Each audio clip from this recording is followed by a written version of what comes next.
వీక్షకులందరికీ నమస్కారం. దేశం రాష్ట్రాలు అప్పుల కుప్పగా మారాయి. అప్పులు చేయడంలో కేంద్ర ప్రభుత్వం రాష్ట్ర ప్రభుత్వాలు పోటీ పడుతూ ఉన్నాయి. తాజా గణాంకాల ప్రకారం కేంద్ర ప్రభుత్వం యొక్క మొత్తం అప్పు 197 లక్షల కోట్లు. అవును, మీరు విన్నది నిజమే. ఇక రాష్ట్రాల మొత్తం అప్పులు కాగ్ అంచనాల ప్రకారం, ఆడిట్ ప్రకారం 104 లక్షల కోట్లు. కేంద్ర రాష్ట్ర ప్రభుత్వాల మొత్తం అప్పు 300 లక్షల కోట్ల రూపాయలు దాటిపోయింది. అంటే జీడిపిలో 85%.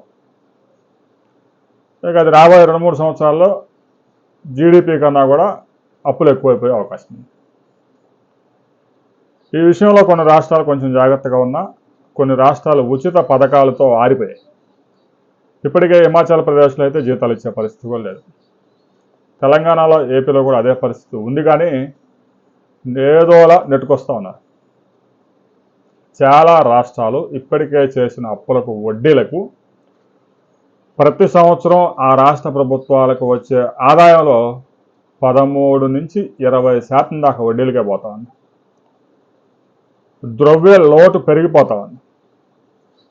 దాదాపు 13 రాష్ట్రాలు ఆయా రాష్ట్రాలకు వచ్చే ఆదాయం కన్నా కూడా తప్పనిసరిగా ఖర్చు చేయాల్సినవి జీతాలు, పెన్షన్లు, వడ్డీలు, వాటికే చాలడం లేదు. ఇక ఏ పని చేయాలన్నా కూడా అప్పు అప్పు అప్పు. కొన్ని రాష్ట్రాలు కొంచెం మెరుగైన పరిస్థితుల్లో ఉన్నాయి. అయితే విచిత్రంగా గోవా, జార్ఖండ్, ఒడిశా ఈ 3 రాష్ట్రాలు మంచి పరిస్థితిలో ఉన్నాయి. ఆయా రాష్ట్రాలు అప్పులు చేస్తున్న ఆదాయం గణనీయంగా ఉంది. ఇటీవల కాలంలో ఒడిశా పారిశ్రామికంగా దూసుకుపోతూ ఉంది. పెద్ద ఎత్తున రెవెన్యూ వస్తూ ఉంది. గోవాలో ఎలాగూ టూరిజం 3 పువ్వులు 6 కాయలు. జార్ఖండ్లో గనుల తవ్వకాల ద్వారా పెద్ద ఎత్తున ఆదాయం వస్తుంది. ఆ 3 రాష్ట్రాలు అప్పులు చేస్తున్నా మిగతా రాష్ట్రాలతో పోల్చుకున్నప్పుడు అప్పులు తక్కువగానే ఉంది. ఇక దేశం మొత్తం మీద చూసినప్పుడు తమిళనాడు ఇప్పటికే ఎండిపోయింది. అధికారిక గణాంకాల ప్రకారమే అక్కడ 8.9 లక్షల కోట్ల రూపాయల అప్పులు తమిళనాడు. అన్ని ఉచిత పథకాలు, నోటికి ఏదొస్తే అది. ఎన్నికల్లో గెలవటమే టార్గెట్. అసలు ఉచిత పథకాలకి ఆజ్యం పోసింది తమిళనాడు. 20 సంవత్సరాల కిందటే ఉచిత పథకాలకు తెరలేపారు. ఫ్రీగా కలర్ టీవీ, ఫ్రీగా స్కూటీ, ఫ్రీగా ల్యాప్టాప్, అన్నీ ఫ్రీ. ఇంకా అక్కడి నుంచి అన్ని రాష్ట్రాలకు పాకింది. అవి పోయి మరలా ఇప్పుడు ఉచితంగా బస్సు. కర్ణాటకలో ఉచిత బస్సు మహిళలకి, తెలంగాణలో మహిళలకు ఉచిత బస్సు, ఆంధ్రప్రదేశ్లో మహిళలకు ఉచిత బస్సు. ఇక పొరపాటున ఆ తమిళనాడులో కనుక అన్నాడీఎంకే అధికారంలోకి వస్తే మహిళలకి, పురుషులకి బస్సు ఫ్రీ. ఇంకా కేవలం ఆ ట్రాన్స్జెండర్లకు మాత్రమే టికెట్ కొడతారేమో తెలియదు. ఈ విధంగా కేంద్రాలు, రాష్ట్రాలు పెద్ద ఎత్తున అప్పులు చేసి ఉచిత పథకాల పేరుతో కొందరి దగ్గర వసూలు చేసి మరికొంతమందికి దోచిపెడతా ఉన్నారు.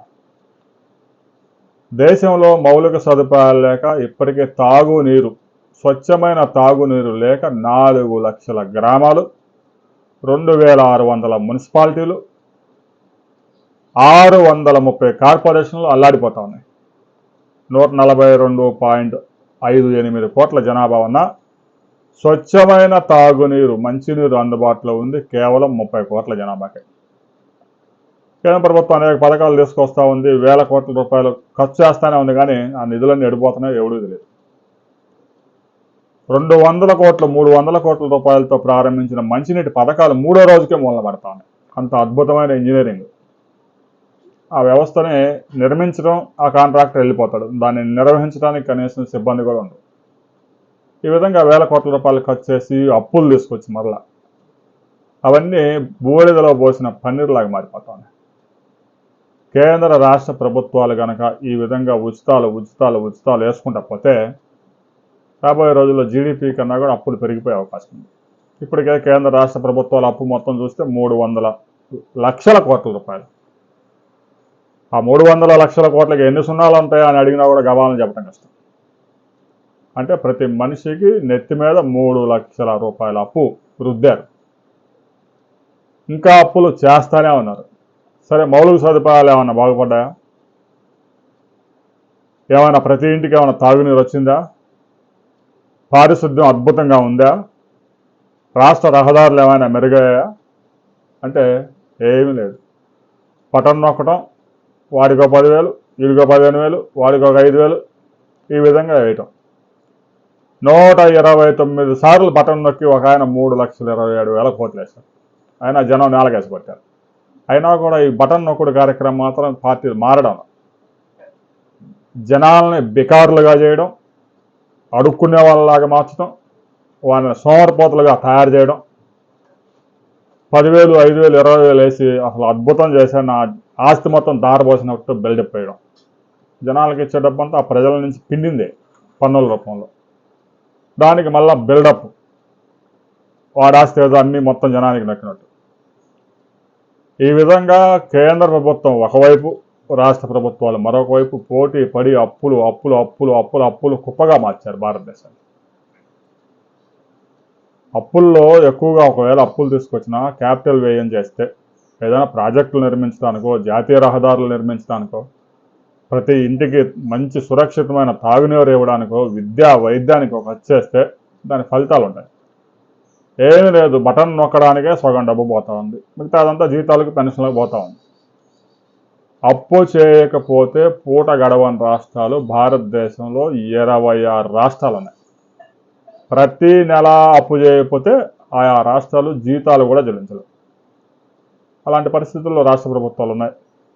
కేంద్రం కూడా బాగానే పోటీపడి ఇద్దరు ఒలింపిక్స్ ఆడుతూ ఉన్నారు. ఈ అప్పుల కుప్పని ఎక్కడదా తీసుకెళ్తారు, దేశాన్ని వెనుజులలాగా చేస్తారా?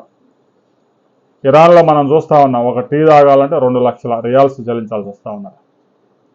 ఈ విధంగా ఇప్పటికే డాలరు రూపాయి వాల్యూ మనం కళ్ళ ముందు చూస్తున్నామంటే 50 రూపాయల నుంచి 96 రూపాయలకు పోయింది. రాబోయే రోజుల్లో ఇంకా దిగజారింది. మన ఎక్స్పోర్ట్స్ తక్కువ, ఇంపోర్ట్స్ ఎక్కువ అయితే రూపాయి వాల్యూ ఇలాగనే పోతూ ఉంటుంది, జారిపోతూనే ఉంటుంది. ఈ విధంగా ఆర్థిక నిపుణులు కూడా ఆందోళన చెందుతూ ఉన్నారు. ఈ అప్పులేంది, కథ ఏంది? 142 కోట్ల జనాభా ఉన్నప్పుడు భారతదేశం ప్రపంచ దేశాలకి 60-70 దేశాలకి పెద్ద ఎత్తున తయారీ రంగంలో ఉపాధి కల్పించి ఎక్స్పోర్ట్స్ చేయాలి. అలాంటిది ఏం లేదు, అన్ని దిగుమతి చేసుకోవటం. ఏదో ఐటీ రంగం ఉంది కాబట్టి కొంతవరకు ఐటీ ఎక్స్పోర్ట్స్ ద్వారా కొంత ఆదాయం వస్తూ ఉంది కాబట్టి ప్రభుత్వం కనీసం విదేశీ మారక ద్రవ్యాలు నిల్వలన్నా ఉన్నాయి. లేదంటే పివి నరసింహరావు, మన్మోహన్ సింగ్ పరిపాలనలో ఉన్నప్పుడు ఎలాగైతే బంగారం తాకట్టు పెట్టి అప్పు తీసుకొచ్చారో అలాంటి దుస్థితి నెలకొలేదు. రాబోయే కొద్ది రోజుల్లో భారతదేశాన్ని అప్పులు కుప్పలాగా మారుస్తారు, ఆల్రెడీ మార్చారు. రాష్ట్రాలు కూడా పోటీ పడతా ఉన్నాయి. అప్పులు అప్పులు అప్పులు చేసి చివరికి చేతులు ఎత్తేస్తారు. ఎందుకంటే అప్పులు చేసినోడు ఉన్నాడు, ఇవాళ అది 5 సంవత్సరాలు ఉంటాడు, వచ్చే సంవత్సరం ఇంకొకడు వస్తాడు, ఇంకో 5 సంవత్సరాల్లో, ఆ తర్వాత ఇంకొకడు వస్తాడు. వీడు పోయి కొత్తోడు వచ్చిన తర్వాత రాష్ట్రం మొత్తాన్ని అప్పులు కుప్ప చేశాడు, నాకంతా అప్పు చేసి రాష్ట్రాన్ని అప్పచెప్పాడని చెప్పి ఒకడి మీద ఒకడు వేసుకొని చివరికి జనాలు మాత్రం బికారులు, బకరాలు చేస్తారు. దీనికి సంబంధించి ప్రతి ఒక్కరు మీ అభిప్రాయాలను కూడా తప్పనిసరిగా కామెంట్ చేయండి.